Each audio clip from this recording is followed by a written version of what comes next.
The alarm screamed through every corridor of Kepler's station. Red lights flashed against the metal walls as people ran in every direction. Commander Katie Morrison stood at the center of the command room, watching her screens fill with enemy ships. There were too many of them. Far too many. How many? She asked, her voice calm even as her heart raced. 47 warships, Commander, Air Officer replied. His hands shook as he worked the controls. They came out of nowhere. No warning. Nothing. Katie had served in the Terran Defense Force for 20 years. But she had never seen anything like this. The Vortani Dominion had arrived, and they had come with enough firepower to destroy a planet. The Vortani were conquerors. Everyone in the galaxy knew this. They had crushed dozens of species under their rule over thousands of years. Their empire stretched across hundreds of star systems. And now, for reasons Katie did not understand, they had decided that humanity was next. All hands to battle stations, Katie ordered. Launch every fighter we have. Get the civilians to the escape pods. She knew it would not be enough. Kepler Station was a mining outpost, not a military base. They had a small defense force, a few patrol ships, and walls that were never built to withstand this kind of attack. But Katie Morrison was not the kind of woman who gave up without a fight. The battle lasted 4 hours. It felt like 4 days. Terran fighters flew out to meet the enemy. They were fast and skilled, but the Vortani outnumbered them 20-1. One by one, the small human ships disappeared from Katie's screens. Each vanishing dot was a pilot she knew by name. Each one was someone's son or daughter, husband or wife. The station's guns fired until they overheated. Engineers worked through smoke and fire to keep systems running. Medics dragged wounded soldiers through hallways filled with broken metal and shattered glass. Everyone fought. Everyone did their part. But it was not enough. The Vortani broke through the outer defense after 2 hours. Their boarding pods slammed into the station's hull like metal fists. Alien soldiers poured through the breaches, tall creatures with grey skin and forearms. They carried weapons that fired beams of burning light. They moved with the confidence of hunters who had never known defeat. Katie watched from the command room as her people fell back, section by section. She ordered every door sealed. She ordered every trap sprung. She made the Vortani pay for every meter they took. But they kept coming. There were always more of them. In a storage room on level 7, a young engineer named Danny collided behind a pile of supply crates. He was 23 years old. He had come to Kepler Station 6 months ago to work on the mining equipment. He had never feared a weapon in his life. Now he listened to the sounds of battle growing closer and tried not to shake. Danny had managed to keep a small communications array working. It was hidden in a maintenance shaft, connected to an old antenna that nobody used anymore. While the main systems failed one by one, Danny's little setup kept sending signals into the darkness of space. He had sent the distress call 3 hours ago. He did not know if anyone had heard it. He did not know if anyone was coming. All he could do was wait and hope and try to stay alive. Through a crack in the storage room door, Danny watched Vortani soldiers march human prisoners down the corridor. The aliens pushed and kicked the captured humans, laughing in their strange clicking language. They did not see their prisoners as people. They saw them as things, as property. Danny felt sick. He felt angry. But most of all, he felt helpless. On the command deck, Katie Morrison made her final stand. She had a pistol in each hand and 7 officers at her side. The Vortani had breached the last door. There was nowhere left to run. It has been an honor, she said to her people.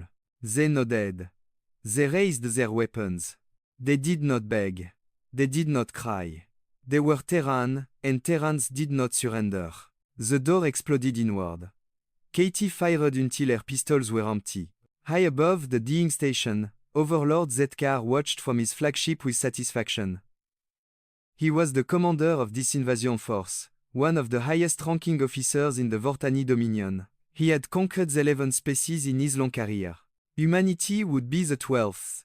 He opened a channel to broadcast across all human frequencies. His translators converted his words into the crude human language. Attention! Humans of this system, Zkar announced. Your station has fallen. Your defenders are dead or captured. Resistance is pointless. The Vortani Dominion claims this territory and all humans within it. You will serve us now. Those who obey will live. Those who resist will suffer. He paused, enjoying the moment. We have studied your species. We know what you are. You are weak. You are soft. You fight among yourselves like animals. You have no unity. No strength. No purpose. You are not worthy of the stars. But we are merciful.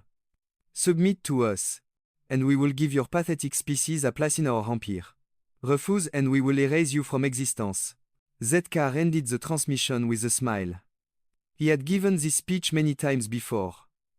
The response was always the same. Fear. Panic. Surrender. But far away, on a blue planet called Earth, someone was listening. Admiral Grace Holloway sat in her office at Terran Command Headquarters. She was 62 years old, with grey hair and eyes that had seen too much war. She listened to Zkar's message in silence. She watched the footage from Kepler station. She saw her people die. When the message ended, Grace stood up. She walked to her window and looked out at the city below. Millions of humans lived their lives down there, unaware of what had just happened on the edge of their territory, unaware of what was coming. Grace picked up her communicator. This is Admiral Holloway, she said. Authorization code 77 Alpha 9. I am activating the Sept Marine Expeditionary Force. Full combat deployment.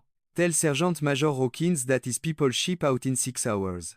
She paused, her jaw tight with cold fury. And tell him to pack for a long trip. We have some aliens to educate. Across the planet, in bases hidden beneath mountains and buried under oceans. 2,000 of humanity's deadliest warriors received the call.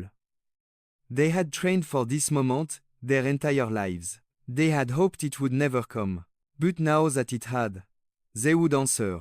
The Vortani thought they knew what humans were. They were about to learn how wrong they were. In a dark room aboard the Vortani flagship, intelligence officer Kesral studied the human species. He had been doing this for 3 years, ever since the Dominion first discovered these strange creatures from the small blue planet. His job was to understand enemies before the Dominion crushed them. He was very good at his job. Or so he believed. Ketral pulled up Phil on his display screen. Image of Earth filled the room. Cities. Farms. Oceans. The planet was beautiful. He had to admit. But beauty meant nothing. Only strength mattered. Human, he muttered to himself reading his notes aloud. Young species. Achieved faster than light travel only 80 years ago. Small territory. Fewer than 50 colony worlds. Military force are minimal compared to Dominion standard. He scrolled through more data. Human history. Human wars. Human art and science and culture. The Dominion had intercepted human broadcast for decades. They knew everything about these creatures. Internal conflicts throughout their history. Ketral continued. They fight among themselves constantly. World wars. Civil wars. Religious wars. They cannot even unite their own species. They are fractured. Weak. Chaotic. He nodded with satisfaction. The assessment was clear. Humans were no threat to the Dominion. They had built their civilization on trade and diplomacy rather than conquest. They made friends instead of slaves. They talked when they should have fought. In the Vortani view, this made them pathetic. Ketral sent his final report to Overlord Zkar. The conclusion was simple. Humanity would fall within weeks. Their colonies would surrender one by one. Their homeworld would beg for mercy. Another species would join the long list of Dominion subjects. He did not know how wrong he was. Ketral had studied human wars. He had seen the numbers. Millions dead in their world wars. Cities destroyed. Nations burned. But he had made a critical mistake. He saw these wars as evidence of human weakness. He thought a species that fought itself so much must be easy to defeat. He never considered another possibility. He never asked himself what kind of species could survive such destruction and keep going. He never wondered what humans had learned from all that death. He never imagined that humanity's history of war had created something the galaxy had never seen before. A species that knew how to fight. Really fight. In ways the Vortani could not imagine. Thousands of light years away, the assault carrier Relentless moved through sleep space toward Kepler Station. The ship was enormous. A mountain of metal and weapons carrying 2,000 Terran marines. These were not ordinary soldiers. These were the Sept Marine Expeditionary Force, the most decorated and feared unit in human history. In the main briefing room, Sergeant Major Pete Hawkins stood before his platoon. He was 51 years old, with a shaved head and scars on his face that told stories he never talked about. He had fought in the Mars insurrection 20 years ago. He had seen things that still visited him in nightmare. But he had kept fighting, because that was what Marines did. "Listen up," Pete said, his voice rough like gravel. "You all know why we are here. The Vortani hit Kepler Station. They killed our people. They think they can take what they want and we will just accept it." He paused, looking at each Marine in turn. "They are wrong." The Marines sat in perfect silence. They wore their combat armor, gray and black, built to enhance their strength and speed. Each suite was covered in equipment. Weapons. Grenades. Medical supplies. Everything a human needed to survive in hell. Corporal Nick Reyes sat in the front row. He was 28, quiet, with dark eyes that never seemed to blink. Nick was a sniper. The best in the entire force. He could hit a target from 3 kilometers away in total darkness. He rarely spoke, but when he pulled the trigger, people listened. Beside him sat Private First Class Megan Torres. She was 25, small but fierce, with short brown hair and steady hands. Megan was a combat medic. Her job was to keep Marines alive when everything around them was trying to kill them. She was very good at her job. She had joined the Marines 2 years ago, after a Vortani raiding party destroyed a civilian transport ship. Her mother and brother were on that ship. There were no survivors. Megan did not talk about revenge. She talked about duty. But everyone knew the truth. Intel says there are 30,000 Vortani soldiers at Kepler Station. Pete continued. We have 2,000 Marines. That means each of you needs to handle 15 of them. A few Marines laughed. Not because it was funny. Because they had done worse odds before. The Vortani think they know us, Pete said. They have studied our history. They have watched our broadcasts. They think they understand what humans are. But they only see what we show the galaxy. The peaceful side. The diplomatic side. The side that shakes hands and signs treaty. He smiled. But there was no warmth in it. They have never seen the other side. The side that crawled through mud and blood for 10,000 years. The side that survived ice age and plagues and nuclear weapons. The side that keeps fighting when any sane species would give up. Pete picked up his rifle from the table. It was an old weapon, scratched and worn from years of use. He had carried it through a dozen battles. It had never failed him. The Vortani call themselves Conqueror. They have crushed species across the galaxy. They think they are the greatest warriors in existence. But they have never faced anything like us. They have never fought a species that knows what real war looks like. He looked at his Marines with pride. We are going to teach them. And by the time we are done, they will understand something that every enemy of humanity learns eventually. You can push us. You can hurt us. You can make us bleed. But you cannot break us. And if you try, we will make you regret it for the rest of your very short lives. The Marines did not cheer. They did not need to. Their silence said everything. In her quarter, Megan Torres looked at a photograph. It showed her mother and brother smiling at the camera. They had been going to visit family on another colony. A simple trip. A happy occasion. Then the Vortani came. Megan put the photograph away and checked her medical kit for the 100th time. Bandage. Painkillers. Surgical tools. Everything she needed to save lives. And on her hip, a pistol.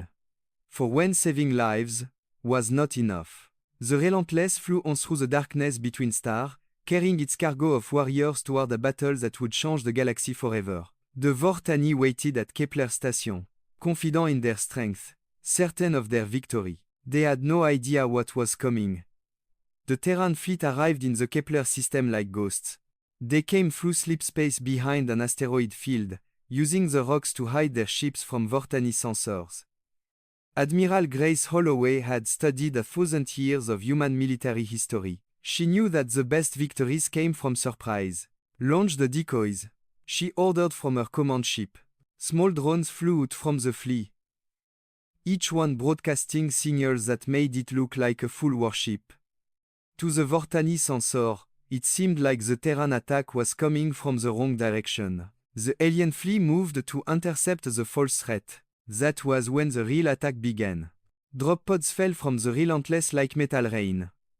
Each pod carried 4 Marines packed tight inside armored shells that could survive entry through any atmosphere. The pods aimed for the moon where the Vortani had built their command center. By the time the aliens realized their mistake, 2,000 Marines were already falling from the sky. Sergeant Major Pete Hawkins felt the pod shake around him as it burned through the thin atmosphere. The heat was intense, even through his armor. Warning lights flashed. Alarms screamed. But Pete had done this 100 times before. He kept his breathing steady, and his mind calm. 30 seconds to impact, the pod's computer announced. Pete checked his rifle one more time. Busy dim, 3 Marines from his squad did the same. Their faces showed no fear. Only focus. 10 seconds. The retro rockets fired, slowing the pod just enough to survive the landing. 5, 4, 3, 2, 1. The pod hit the ground hard. The doors blew open. Pete was out before the dust settled, his rifle already scanning for targets. All around him, other pods were landing. Marines poured out onto the rocky surface of the moon, forming into their units with practiced speed. They moved toward the Vortani base without hesitation. The aliens saw them coming. Of course they did. There was no hiding 2,000 soldiers landing at your front door. The Vortani commanded at the base, a general named Vokhtar, watched the human forces approach and felt nothing but amusement. So few, he said to his officers. They sent 2,000 against our 30,000? These humans are even more stupid than we thought. It said. He ordered his force to advance. Thousands of Vortani soldiers marched out to meet the human attack. They had superior numbers, superior position, and superior firepower. Victory was certain. Then the smoke came. Every Marine carried special grenade. When they exploded, they released thick clouds of grey smoke that blocked all light. Within seconds, the battlefield was covered in fog so dense that you could not see your hand in front of your face. The Vortani stopped. They were hunters by nature, evolved on a bright world with 2 suns. Their eyes were made for light. In darkness, they were nearly blind. Their technology had never needed to adapt to fighting in conditions like this. Human technology had adapted a long time ago. Inside his helmet, Pete Hawkins saw the world in perfect clarity. Thermal imaging showed him every heat source within 500 meters. Every Vortani soldier glowed bright orange against the cold background. They stumbled through the smoke, firing their weapons at shadows, hitting nothing. The Marines did not stumble. They moved through the smoke like wolves through a forest. Their neural-linked targeting systems calculated every shot before they pulled the trigger. Their armor-enhanced muscle let them run faster, jump higher, hit harder than any normal human. Corporal Nick Reyes found a position on a rocky ridge overlooking the Vortani artillery battery. Through his scope, he could see the alien gunners trying to figure out what was happening. They had no idea that death was washing them from the fog. Nick fired. One Vortani fell. He fired again. Another fell. He kept firing. Smooth and steady, never missing. By the time the aliens realized they were under attack, half of them were already dead. The rest tried to run. They did not get far. In the trench, Vortani soldiers heard sounds they did not understand. Footsteps in the smoke. Whispered words in human language. Then gunfire close and brutal, followed by screams that cut off suddenly.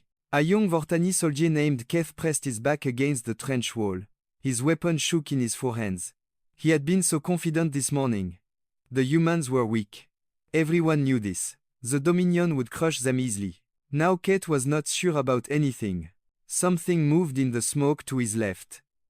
He fired blindly, the beam of his weapon cutting through the fog. Nothing.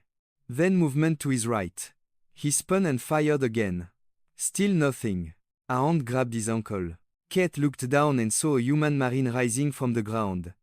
The human had been lying flat, invisible in the smoke, waiting for the perfect moment. Now that moment had come. The marine did not shoot Keith. That would have made noise, given away his position. Instead, he simply pulled. Keith fell hard, his weapon flying from his grip. Before he could scream, a knife found his throat. Silence returned to the trench. Across the battlefield, similar scene played out again and again. The Vortani had numbers. The humans had training, technology, and 10,000 years of learning how to kill in the dark. General Vokhtar watched his force fall apart. His communications filled with screaming voice, officers begging for reinforcement, soldiers reporting enemies that appeared from nowhere and vanished just as fast. They are ghosts. One commander shouted before his signal went dead. They will not die. Another cried. We shoot them and they keep coming. Vokhtar did not understand. How could this be happening? The humans were supposed to be weak. They were supposed to break at the first sign of real opposition. But these creatures, these marines, they did not break. They did not slow down. They did not stop. They were something the Vortani had never encountered before. They were human soldiers doing what human soldiers had always done. Fighting with everything they had, against any odds, for as long as it took. Private Megan Torres moved through the smoke, her rifle in one hand and her medical kit in the other. She found wounded marines and patched them up, sometimes while bullets flew overhead. She found wounded Vortani too. She did not help them. She was a healer, but she was not a saint. By the time the smoke finally cleared, 4 hours later, the battlefield was covered in bodies. Most of them were Vortani. General Vokhtar looked at his displays with disbelief. He had lost 8,000 soldiers. The humans had lost fewer than 200. The numbers made no sense. Nothing made sense anymore. For the first time in his long career, Vokhtar considered a word that Vortani generals never used. Retreat. Overlord Zekar stood on the bridge of his flagship and watched his empire's finest soldier flee from a species he had called weak. The reports coming from the surface made no sense. 8,000 dead in 4 hours. 8,000 of the Dominion's warriors, killed by creatures who should have been easy prey. Something had gone terribly wrong. Order the fleet to begin orbital bombardment, Zekar commanded. His voice was steady, but inside he felt something he had not felt in centuries. Fear. Overlord, his officer replied, our own forces are still on the surface. An orbital strike would kill them too. I know what it would do. Follow my orders. The Vortani officer hesitated. Sacrificing your own soldiers was against every tradition of the Dominion. But Zekar was the overlord. His word was law. The officer turned to carry out the command. Before the fleet could fire, new contacts appeared on their sensor. The Terran destroyer Ironclad came out of sleep space directly in front of the Vortani flagship. It was followed by 3 more warships, all of them smaller than the alien vessels but faster and more maneuverable. Captain Ben Porter stood at the helm, a thin smile on his face. Open fire, he said calmly. Human missiles streaked through space. They were smart weapons, designed by engineers who had spent decades learning from humanity's endless wars. The missile dodged defensive fire, split into smaller warheads, and struck their targets with terrible precision. Zekar's flagship shuddered as explosion ripped through its outer hull. Alarms screamed. Crew members ran in every direction. The Overlord grabbed his command chair to keep from falling. Return fire. Destroy those ships. The Vortani fleet was larger, stronger, and more numerous. But they were spread out, positioned for a ground assault, not a space battle. The Terran ships were concentrated, working together, covering each other's weakness. It was a dance that human navies had perfected over centuries of fighting among themselves. While the battle raged in orbit, the Marines on the surface continued their advance. The Vortani fell back to their final position, a fortified bunker complex built into the side of a mountain. General Vokhtar had gathered his remaining force there, along with something that might save them. Human prisoner. More than 300 civilians captured during the attack on Kepler Station. Men, women, and children held in cells deep within the bunker. Vokhtar opened a communication channel to the advancing human force.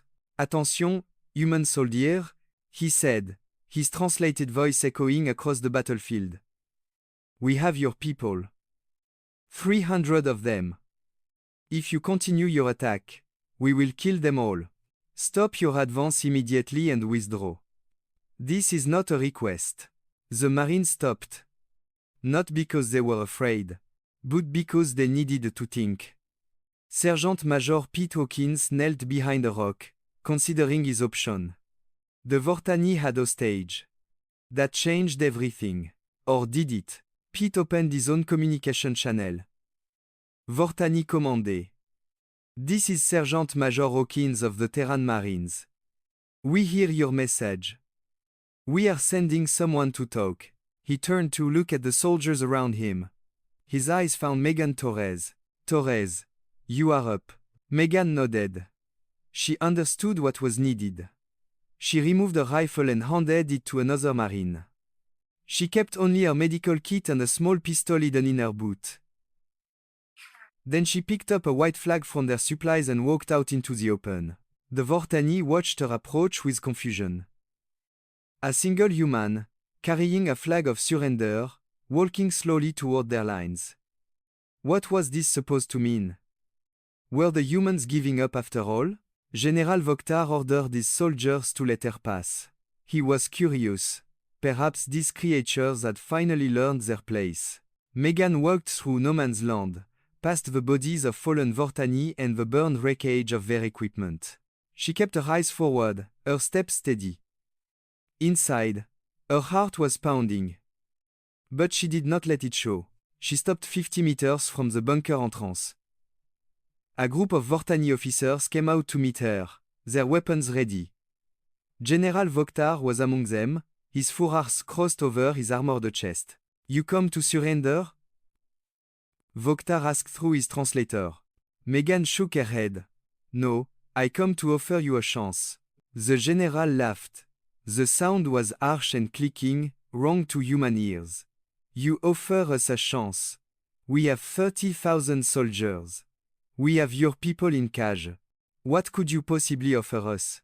Megan looked at him with calm eyes. Your lives. The laughter stopped. Release the prisoners. Megan continued. Lay down your weapons. Walk away. If you do this, you will survive. If you do not, you will die. All of you. Every single one.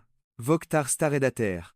This tiny creature, this soft human female, was threatening him?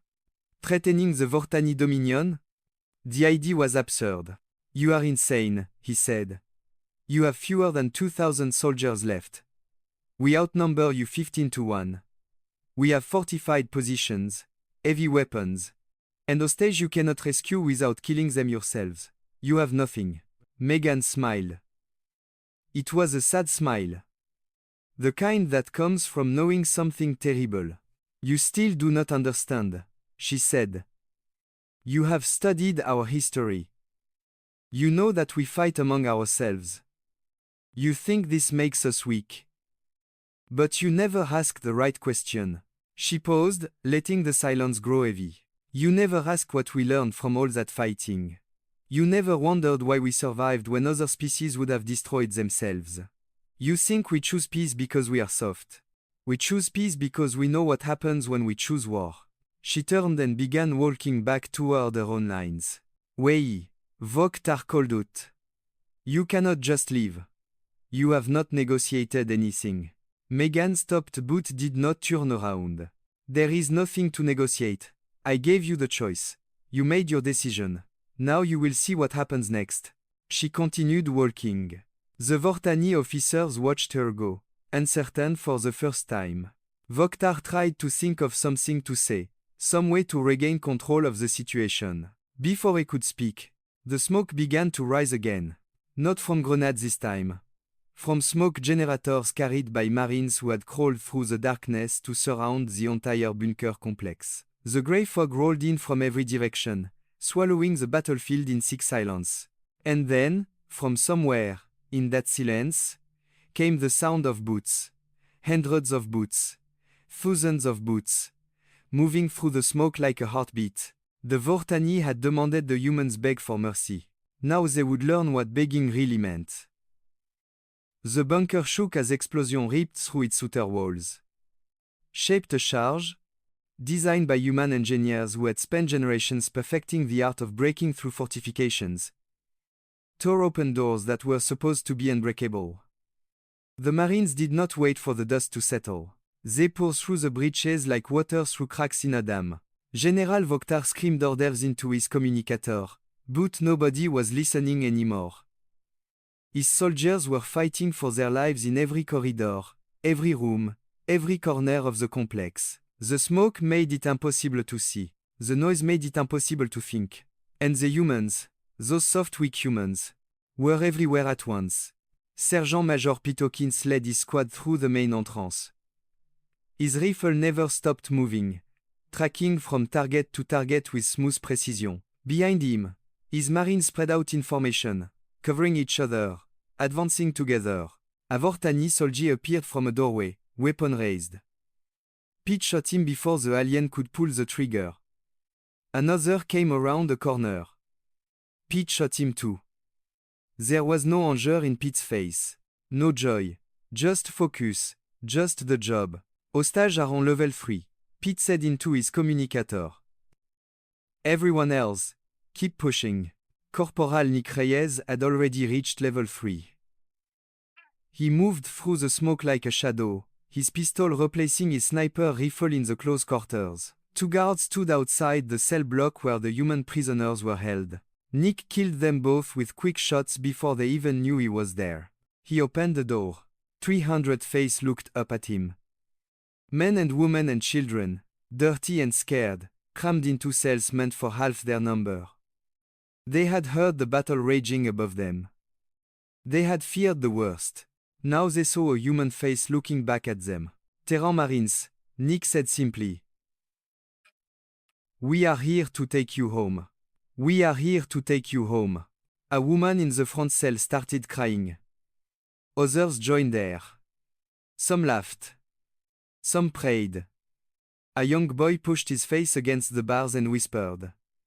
I knew you would come. I knew it. I knew it. Nick broke the locks and opened the cells. Other Marines arrived to help escort the prisoners to safety.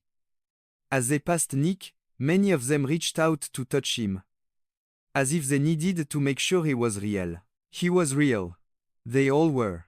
In another part of the bunker, Private Megan Torres worked on a wounded Marine. The soldier had taken a beam hit to the leg, burning through his armor and into the flesh below. Megan injected painkillers and wrapped the wound with steady hands. You are going to be fine, she told him. Just a scratch. The Marine laughed through gritted teeth. Funny. This scratch really hurts. All the best stories though. She finished the bandage and helped him stand. Another Marine came to support him. And they moved toward the extraction point. Megan turned back toward the fighting. There would be more wounded. There always were. General Voktar made his last stand in the command center. He had gathered 50 of his best soldiers around him, the survivors of a force that had numbered 30,000 just hours before. They pointed their weapons at every door, every window, waiting for the humans to come. The smoke poured in first, then the grenades, then the marines. The fight lasted 3 minutes. When it ended, Vokhtar was the only Vortani still alive in the room. He lay on the floor, bleeding from wounds in all forearms, watching human boots walk toward him. Pete Hawkins looked down at the fallen general. "Your overlord," Pete said. "Where is he?" Vokhtar coughed up blood that was the wrong color for human eyes. "In orbit. Watching, he saw everything." Pete nodded. "Good. He was supposed to." In space, Overlord Zetkar did watch. He watched his ground force destroyed. He watched his fleet battered by Terran ships. He watched everything he had believed about humans proven completely wrong. His flagship was dying around him. The human weapons had crippled his engines and torn holes in his hull. Half his crew was dead. The other half was trying to save what remained of the ship. "Overlord," his communication officer said. "The human fleet is hailing us. They want to talk." Zetkar closed his full eyes. "Talk." After all this, they wanted to talk. He had expected them to simply finish him off. Perhaps that would have been kinder. "Put them through." Admiral Grace Holloway appeared on his screen. She looked tired. She looked old. But her eyes were sharp and clear. And there was something in them that made Zetkar want to look away. "This is Admiral Holloway of the Terran Defense Force. Your ground force have surrendered. Your fleet is crippled. Your invasion has failed. I am offering you the chance to withdraw your remaining ships and return to Dominion space. In exchange, you will release all human prisoners, abandon all claims to human territory, and tell your government what happened here today." Zetkar stared at her. "You are letting us go? After everything? I am giving you a message to deliver." Grace leaned forward, and the camera caught every line in her face, every year of war and loss and fighting that had brought her to this moment. "You came to our home. You killed our people. You thought we were weak because we chose peace. But we choose peace because we know what we become when we choose war. We become something your Dominion has never faced. We become the monsters that hunt in the dark, the soldiers who never stop, the species that survived everything the universe threw at us and kept going." She paused to let the words sink in. "Go home, Overlord. Tell your people what you saw. Tell them that humanity is not prey.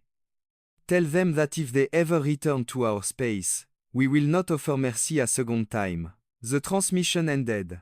Zetkar sat in silence for a long moment. 3 days later, Sergeant Major Pete Hawkins stood on the rebuilt observation deck of Kepler Station.